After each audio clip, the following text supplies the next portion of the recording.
বাসমতি পোলাও। এই বাসমতি পোলাও রান্নার জন্য আমি বাজার থেকে 1 কিলো বাঁশকাঠি চাল নিয়ে আসছি। এই বাঁশকাঠি চাল আমি একটা পাত্রে ভালো করে ধুয়ে তার ভেতরে কিছু হলুদ, সামান্য পরিমাণে হলুদ দিয়ে আমি ভিজিয়ে রেখেছি।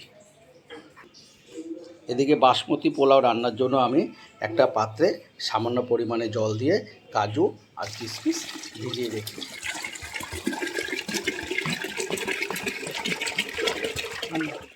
বাসমতি পোলাও বানানোর জন্য আমি একটা হাঁড়িতে জল নিয়ে নিয়েছি চালগুলো সেদ্ধ করার জন্য। এর ভিতরে দেবো আমি লবণ পরিমাণ মতন,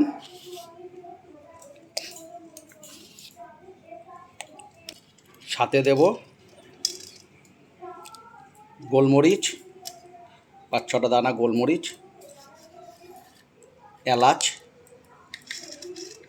লবঙ্গ, সাথে দারচিনি দিয়ে আমি এখন জলটা ভালো করে গরম করে নেব।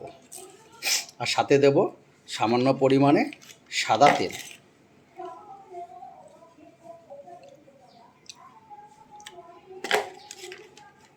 আর সাথে দেব আমি 4-5টা তেজপাতা। এবার আমি জলটাকে গরম করতে বসিয়ে দেবো। হাঁড়িতে যে জল বসিয়েছিলাম সেই জল ফুটে গেছে। এখন আমরা চালগুলোকে এর ভিতরে দিয়ে দেবো, দিয়ে সামান্য পরিমাণে ফোটাবো, এই 80% মতো ফোটাবো।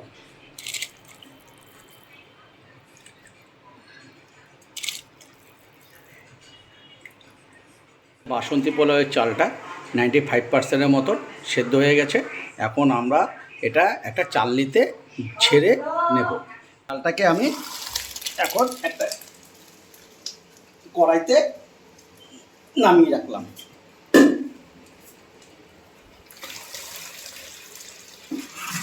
কড়াই আমি গরম করতে বসিয়ে দিয়েছিলাম। কড়াই গরম হয়ে গেছে। বাসমতি পোলাওয়ের জন্য আমি ওই কড়াইতে একটা পরিমাণ মতো ঘি,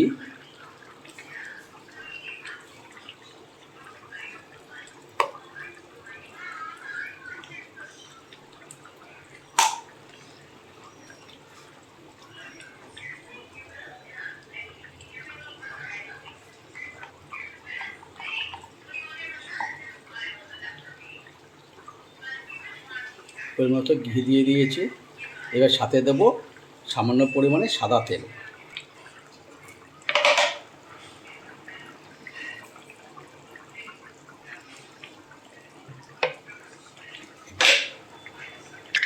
ঘি আর তেল গরম হয়ে গেছে। এর ভিতরে আমি দেব কিশমিশ আর কাজু, যেটা ভিজিয়ে রেখেছি।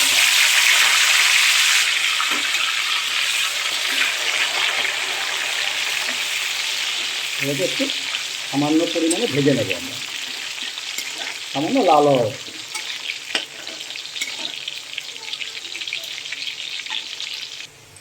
আমাদের কাজু আর কিশমিশটা ভাজা হয়ে গেছে। এখন আমরা সেই বাসমতি পোলাও যে চালটা আমরা সেদ্ধ করেছিলাম সেটা আমরা এর ভিতরে দিয়ে দেবো।